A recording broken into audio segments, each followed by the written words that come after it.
What's up everyone, and welcome to the Glide Guide, a categorized 30-day review series on foil gear. Just for reference, I am 145 pounds, 5'8", and mostly surfing in a 4.3 and 3.2 wetsuit.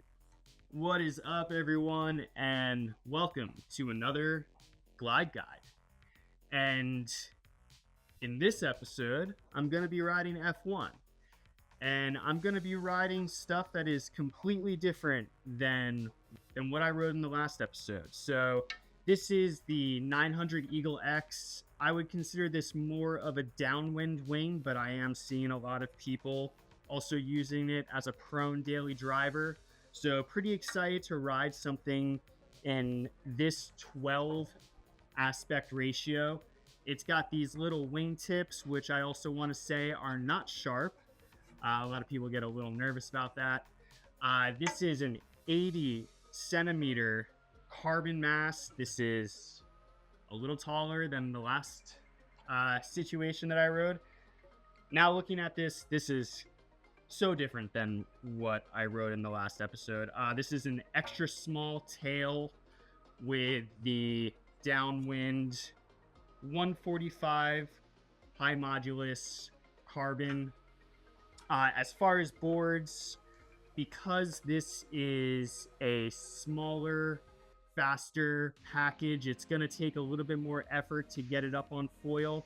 I've decided to go with a 4.4 Disco Butter.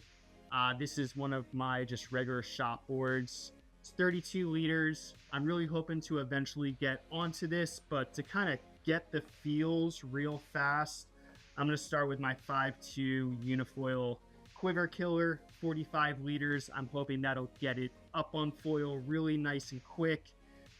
And again, eventually graduate over there. So yeah, super psyched. I'm going to go give this a try. Let's get to categories. Pitch stability. What stood out most was how smooth the Eagle X system moves as one unit. Pitch response is super intuitive for such a high aspect wing. When I first got on, turning felt a bit tricky until I realized I needed to bring my feet closer together. Once I did that, the whole system came alive. It offered this really balanced front foot, back foot feel during pumping and remaining solid even when hitting white water or shifting weight quickly. It's a setup that rewards subtle changes once you find the sweet spot.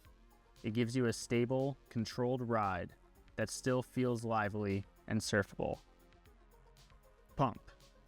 Pumping on the Eagle X900 shifted my perspective on high aspect foils. I expected speed, but not that low end push. It's grunty in the best way.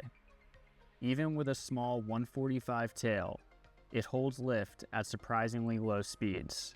I was able to length and glide sections with short pump bursts and conserve way more energy than usual. It just wants to stay flying. The more I rode it, the more efficient it felt, which is wild considering how sleek it looks. For a foil that flies fast and far, it's shockingly user-friendly in the pump department. Glide. The glide on this foil is phenomenal. Maybe its strongest feature, it somehow feels smaller when turning, but larger when you're riding. You can float high on the mast and cruise for longer than expected, which helps delay pumping and length more sections.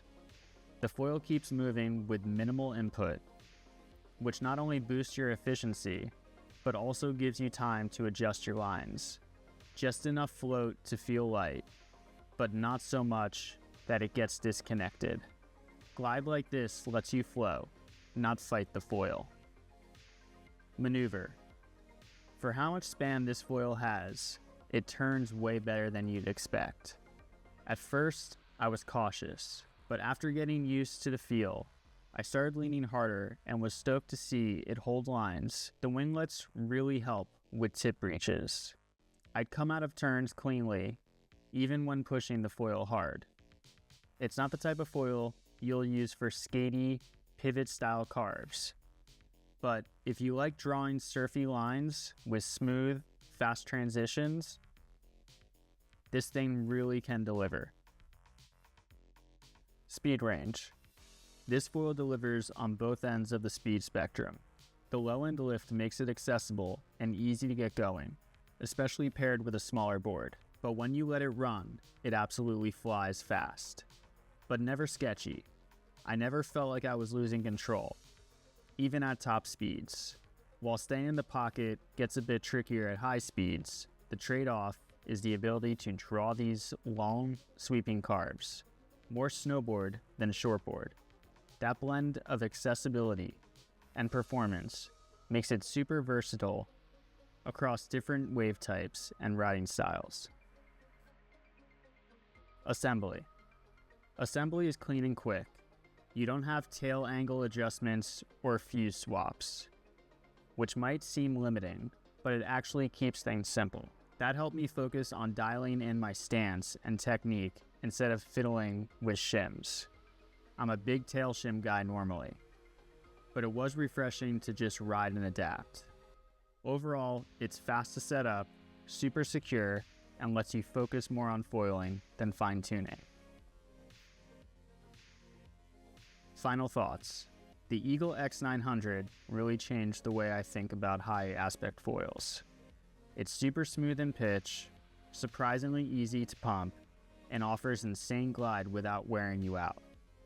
I rode it with a small tail and 32-liter board, and was shocked at how well it handled low speed lift, carving, and even whitewater.